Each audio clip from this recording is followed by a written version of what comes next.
우리 시편 79편 말씀을 가지고 해석을 잘해야 해결이 됩니다.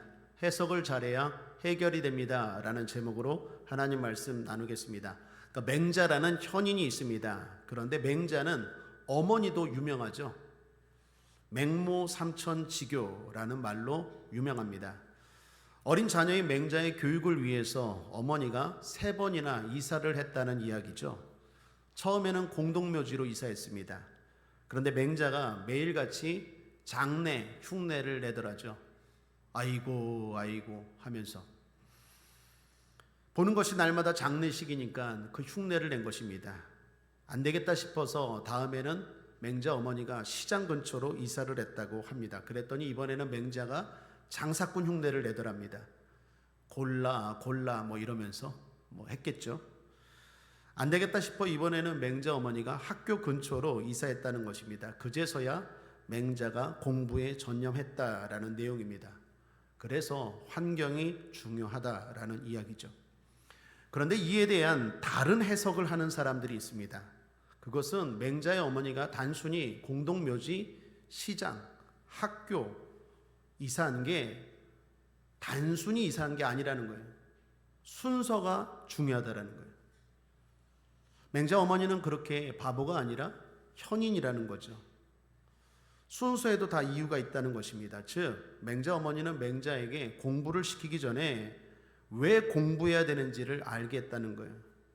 먼저 공동묘지에서 죽음을 보게 했다는 거예요. 잘 봐라. 인생이 어떻게 되는지, 세월이 얼마나 중요한지, 사람이 어디로 가는지 잘 봐라. 그거 배우게 했다는 거예요. 두 번째는 뭘까요? 시장에서 뭘 보게 할까요? 치열한 삶. 맹자야 잘 봐라. 인생이 이렇게 치열하다. 세상이 만만치 않다. 사람들이 얼마나 부지런하고 열심히 사는지 아느냐? 경쟁하고 살아간다. 저렇게 열심히 살아가는 세상이다. 그걸 보게 한 거예요. 그 다음에 공부하라고 하니까 열심히 공부하더라는 거예요. 삶의 의미를 알고 사람들이 어떻게 살아가는지 알고 그걸 아니까 공부해야 될 목적과 이유를 아니까 먼저 보여주니까 맹자가 열심히 공부하더라라는 것입니다. 저는 이 해석이 더 맞다라고 생각합니다. 사랑 여러분, 이처럼 사람에게는 해석이라는 것이 대단히 중요합니다. 흔히들 이런 말 하죠. 똑같이 물이 남았는데 어떤 사람은 말합니다. 이거밖에 안 남았네. 또 어떤 사람은 말합니다. 이만큼이나 남았네. 똑같은 사실을 가지고도 해석이 달라요. 이것밖에 안 남았네와 이만큼이나 남았네. 두 사람의 결과는 미래는 분명히 다를 것입니다. 그래서 인생의 차이는 해석의 차이입니다. 성도의 능력은요, 해석에 있습니다. 어떤 아버지와 아들이 한참 동안 사막을 걷고 있었습니다. 그런데 모래바람으로 인해서 사막에서 길을 잃어버렸습니다. 그런 중에 무덤을 발견했습니다. 아들이 겁이 질려 아버지에게 말합니다. 아버지, 우리는 끝났어요.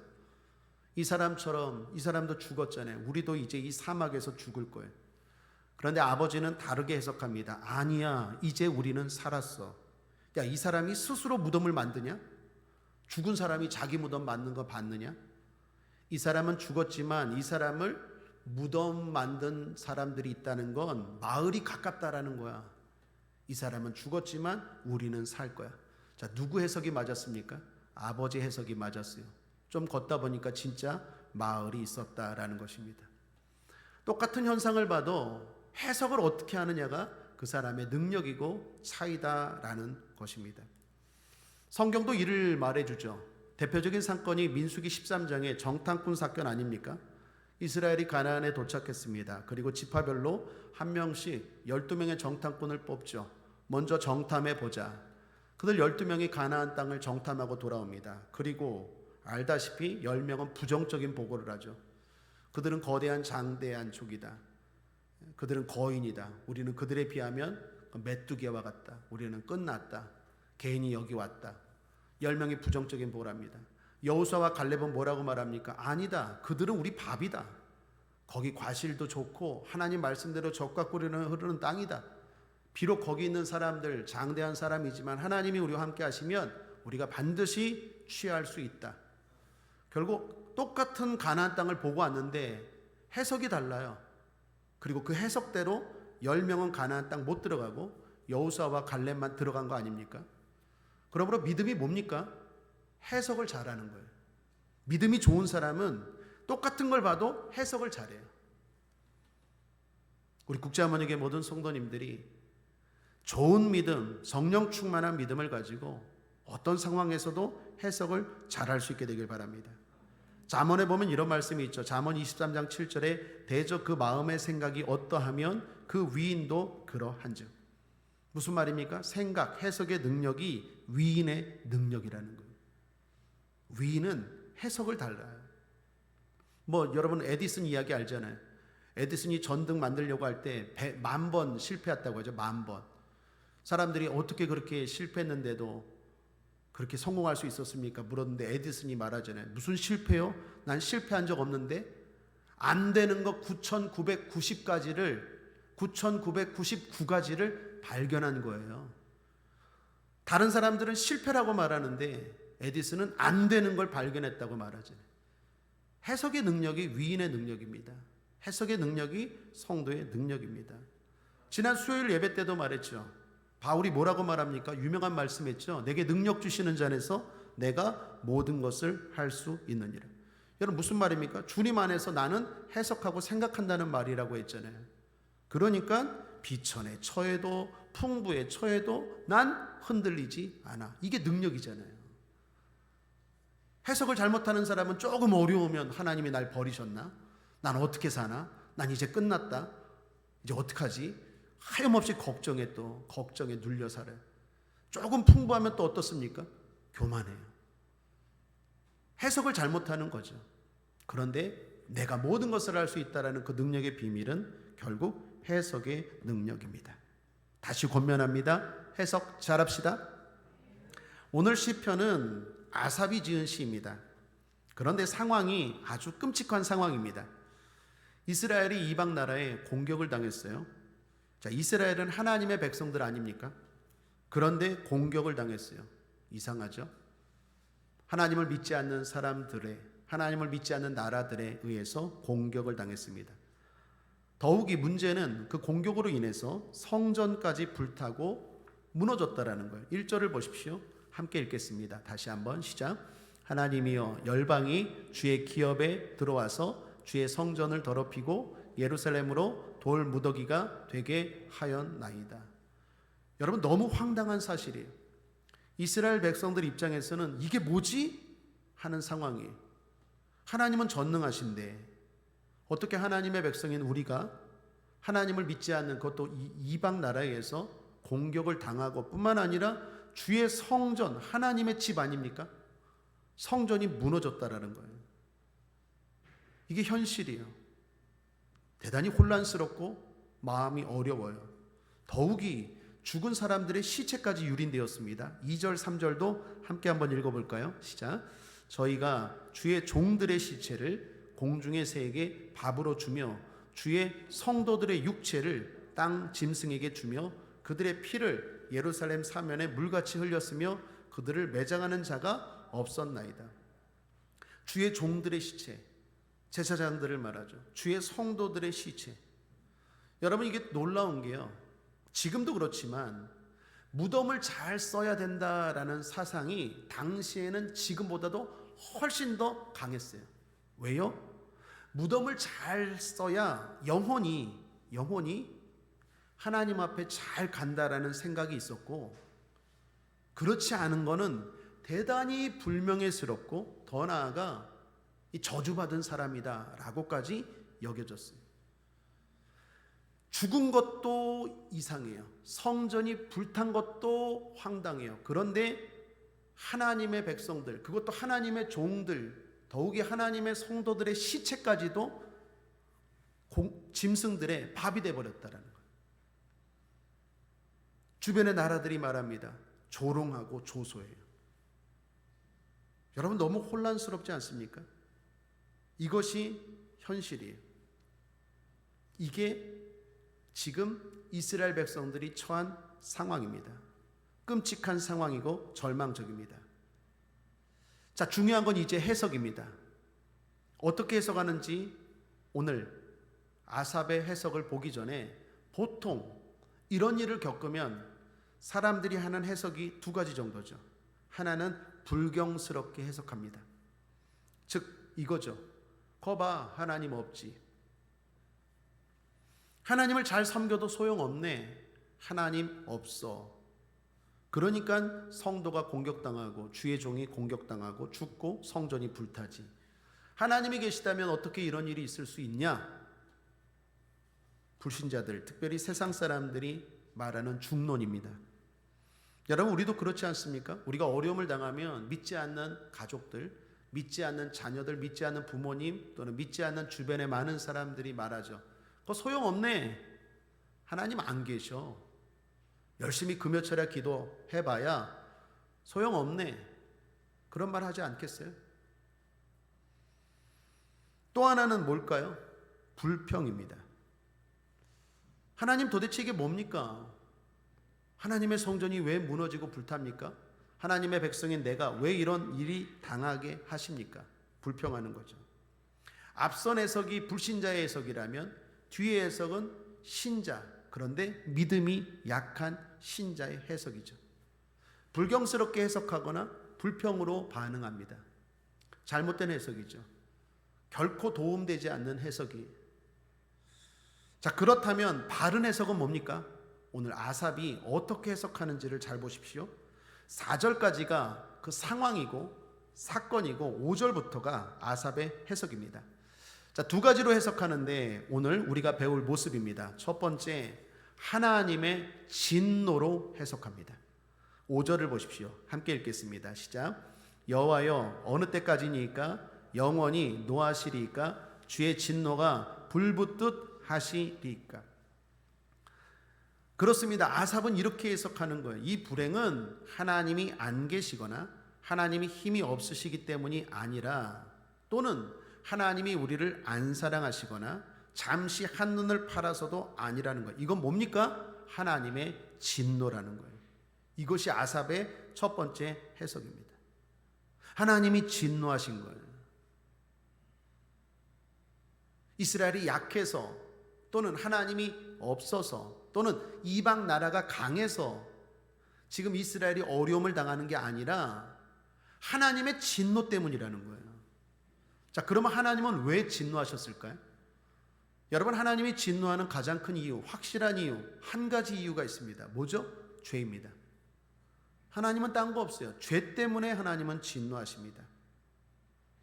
오늘 시편, 앞에 시편 78편을 보면 이런 말씀이 나옵니다. 참고로 오늘 79편과 78편은요 저자가 같아요.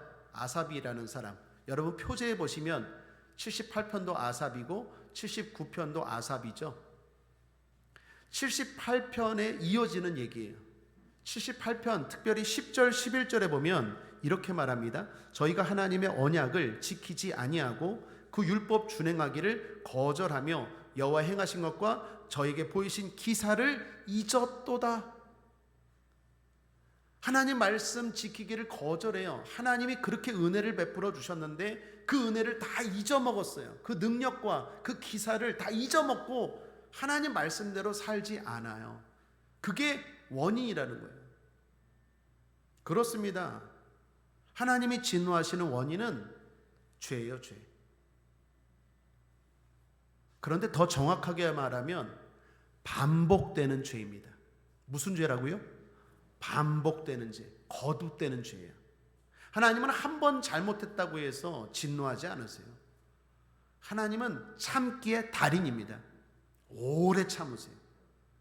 여러분 78편 특별히 38절을 보시면 이런 말씀이 있습니다. 오직 하나님은 자비하심으로 죄악을 쌓아서 멸하지 아니하시고 그 진노를 여러 번 돌이키시며 그 분노를 다 발하지 아니하셨으니. 뭐라고 말합니까? 아삽은 알고 있는 거예요. 우리가 이렇게 어려움 당한 건 우리가 약해서, 아수르나 아니면 이방 나라가 강해서 우리가 이런 어려움을 당하는 게 아니라 하나님의 진노인데, 하나님이 왜 진노했느냐? 우리의 죄 때문이라는 거예요. 근데 우리의 죄가 한 번 잘못한 게 아니라 여러 번이에요. 하나님이 깨닫게 하시고 깨닫게 하셨는데 여러 번 하나님이 돌이키시고 분노를 다 쏟아붓지 않고 자꾸 참고 깨닫게 하시고, 이제는 고치겠지, 이제는 돌이키겠지, 이제는 말씀대로 살겠지 하는데, 그때마다 그 회개가 진실한 회개가 아니었다는 거예요. 반복되는 죄였다라는 거예요. 여러분 40절도 보십시오. 78편 40절 함께 한번 읽어볼까요? 시작. 저희가 광야에서 그를 반항하며 사막에서 그를 슬프시게 함이 몇 번인고 한두 번이 아니에요. 한두 번이. 여러분 잘 기억하셔야 돼요. 이 하나님은 오늘날도 마찬가지예요. 하나님은 한 번 우리가 잘못했다고 해서 진노하시고 막 벌 주시는 분이 아니에요. 하나님은 오래 참으세요. 상황할 때를 꺾지 아니하시고 꺼져가는 심지를 끄지 아니하시는 사랑과 인자가 많으신 하나님은요, 정말 우리가 생각하는 것 이상으로 오래 참으세요. 몇 번인고 한두 번이 아니에요. 하나님 꾹꾹 참으세요. 그런데도 불구하고 하나님도 이제는 못 참겠다 할 정도로 이스라엘이 계속 그 죄를 거듭 반복했다라는 거예요. 이게 아삽의 해석입니다. 사랑하는 여러분, 아삽의 해석이 맞을까요? 틀릴까요? 맞아요. 해석을 잘해야 돼요. 해석을 잘해야 그 다음에 행동이 바르게 나오죠. 해석을 잘못하면 당연히 행동은 잘못 나오겠죠. 해석을 잘해야 돼요. 원인을 잘 발견해야 돼요. 그래야 바른 행동이 나오겠죠. 자, 아삽을 보십시오. 아삽이 해석을 잘했어요. 그리고 나서 취하는 행동이 뭡니까? 기도입니다. 어떻게 기도합니까? 오늘 본문 79편 8절을 보십시오. 함께 읽겠습니다. 시작. 우리 열조의 죄악을 기억하여 우리에게 돌리지 마옵소서. 우리가 심히 천하게 되었사오니 주의 긍휼하심으로 속히 우리를 영접하소서. 주의 긍휼하심으로. 그렇습니다. 긍휼에 근거하여서 기도하는 거예요. 지금 아삽은 이런 말이에요. 하나님, 우리가 잘못했습니다. 잘못했다는 말도 못하겠어요. 하도 많이 해갖고 한두 번이 아니어서. 그런데 하나님 사랑이 많으시잖아요. 인자가 풍부하시잖아요. 불쌍히 여겨주세요. 이거예요, 이거.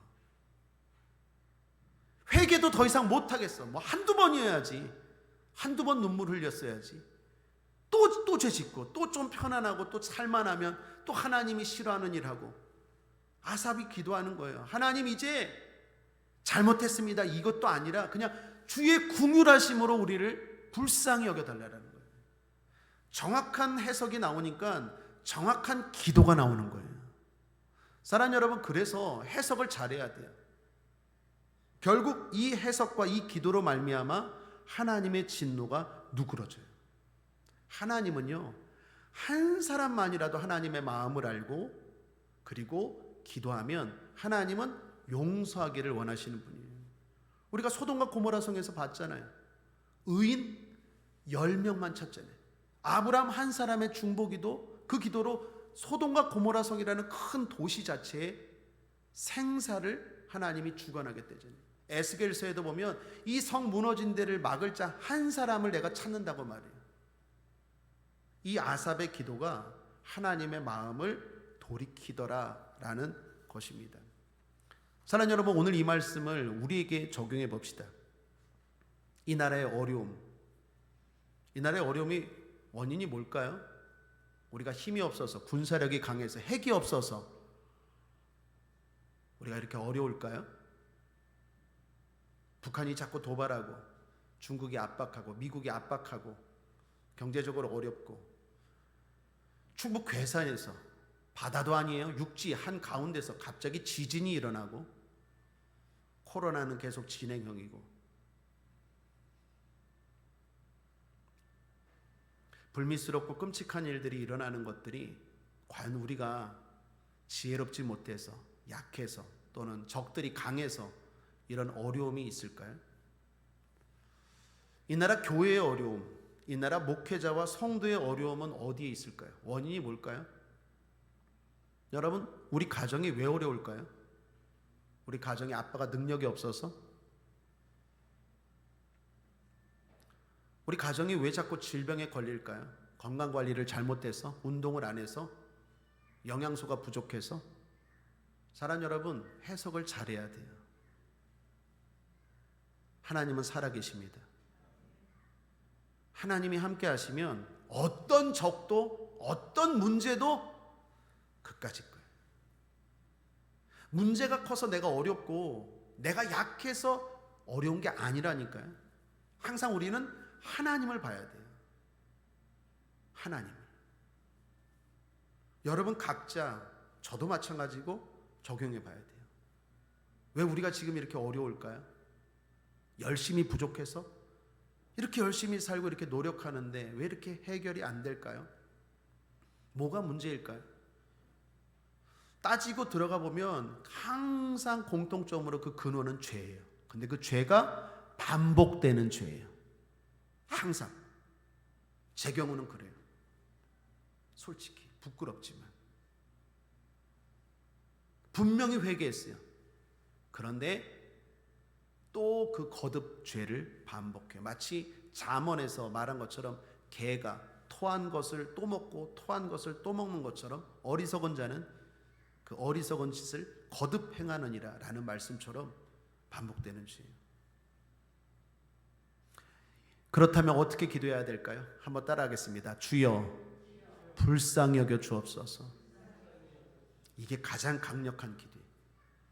사랑하는 여러분, 오늘 이 밤에는 다른 거 없이 이렇게 기도합시다. 주여 불쌍히 여겨 주옵소서. 주의 긍휼하심으로. 하나님은 사랑이 많으시고 인자하시지 않습니까? 할 말이 없습니다. 뭐 결단도 못하겠습니다. 약속도 못하겠습니다. 하도 많이 어겨서. 그냥 주여 긍휼하심으로 우리를 용서하여 주옵소서. 이게 아삽의 기도였고 어쩌면 우리가 이 밤에 해야 될 기도인지도 몰라요.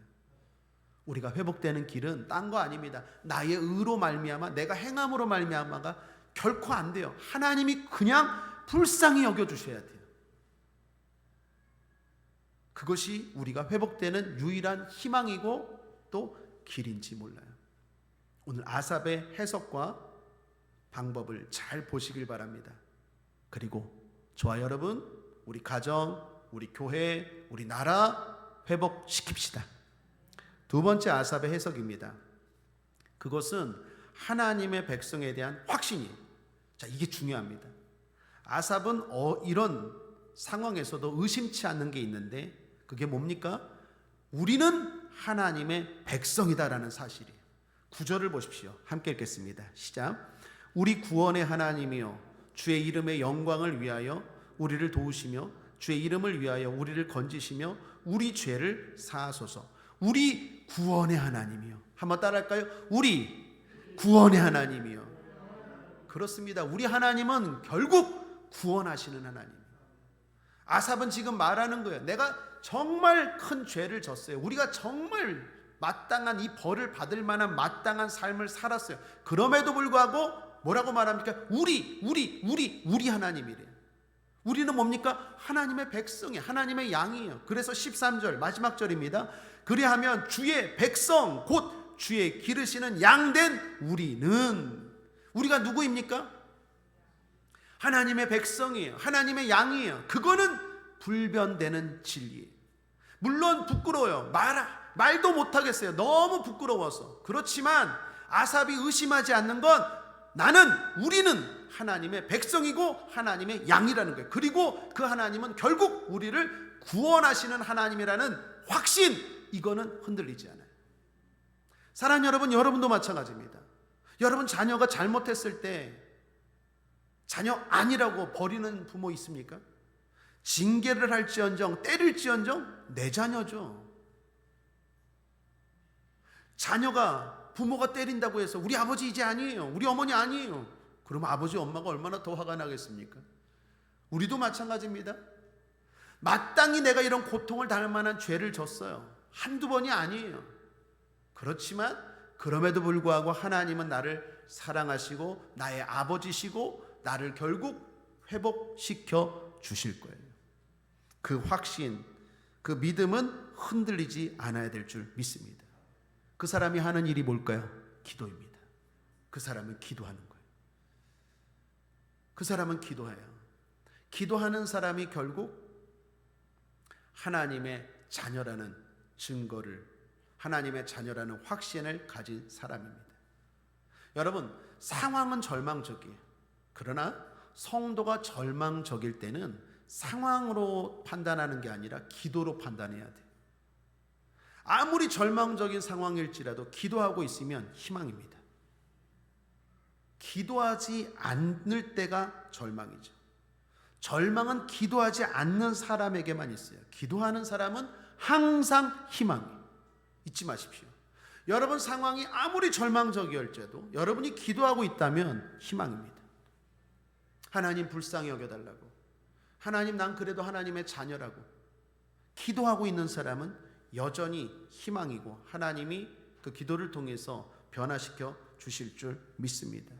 왜요? 하나님은 우리를 구원하시는 하나님이기 때문에. 이런 글을 봤습니다. 어떤 아이가 바닷가에서 지나가는 큰 여객선을 향해서 손을 흔들었대요. 그리고 외쳤대요. 나 좀 태워주세요. 나 좀 태워주세요. 배가 지나가는데. 그랬더니 옆에 지나가던 아저씨가 글들여요. 야, 웃으면서, 야, 차는 손을 흔들면서 설지언정 저 커다란 배가 네가 손 흔든다고 서겠냐? 그 헛된 짓 하지 말고 빨리 집에 가라 그랬대요. 그런데 그 다음에 놀라운 일이 일어났어요. 진짜 배가 서더래요. 여객선이. 근데 그 여객선에서 보트 하나가 내리더니 해변가로 오는 거예요. 그리고 얘 보고 애를 타라 그러더니 애를 태우고 가는 거예요. 그 아이가, 그 옆에 아저씨가 얼마나 벙쩍했어요. 야, 무슨 버스도 아니고 택시도 아니고 뭐 이런다고 여객선이 서갖고 데려가니까 그 아이가 그 보트 타면서 막 웃으면서 그 아저씨한테 말해요. 내 말이 맞죠, 아저씨? 저 여객선 선장이 우리 아버지예요. 제가 여기서 기도를 봐요. 여러분, 우리가 기도할 때 사람들이 비웃죠. 야, 기도한다고 뭐가 돼? 기도한다고 저게 서냐? 기도한다고 저런 일이 일어나? 일어나요. 왜요? 이 세상을 운행하시는 선장은 우리 하나님 아버지인 줄 믿습니다. 그게 기도의 능력이에요. 주변 사람들은 조롱할 거예요. 분명히 조롱할 거예요. 그러나 자녀들은 그걸 믿어야 돼요. 내가 흔들면 반드시 서요. 그리고 나를 도와주러 오세요. 왜요? 이 세상을 주관하시고 운행하시는 선장이 우리 하나님 아버지세요. 그 믿음을 가지고 오늘 이 밤에도 절망적인 상황 때문에 절망적이고 내가 행한 일 때문에 도저히 부끄러워서 얼굴 못 들 절망적인 상황일지라도 기도하는 저와 여러분 되길 바랍니다. 우리는 하나님의 자녀고 하나님의 백성이고 하나님의 양이고 우리 하나님은 구원의 하나님인 줄 믿습니다. 말씀을 정리하겠습니다. 해석을 잘해야 해결이 됩니다라는 제목으로 은혜를 나누었습니다. 무슨 일이든 해석을 잘해야 합니다. 사실보다 더 중요한 게 해석입니다. 성도는 믿음으로 해석해야 합니다. 그것은 하나님 안에서 나를 살피는 것입니다. 그리고 어떤 상황에서도 내가 누구인지를 잊지 않는 것입니다. 그리고 믿음으로 기도하는 것입니다. 그럴 때 우리 하나님 아버지께서 어떤 절망적인 상황도 희망으로 바꾸어 주실 것입니다. 기도하겠습니다. 좋으신 하나님 아버지 감사합니다. 오늘도 하나님의 자녀들이 주님 앞에 기도합니다. 역사하여 주시옵소서. 구원하여 주시옵소서. 회복시켜 주시옵소서. 아삽처럼 잘 해석하게 하시고 잘 기도하는 우리가 되게 하여 주시옵소서. 감사드리며 예수님의 이름으로 축복하고 기도했습니다. 아멘.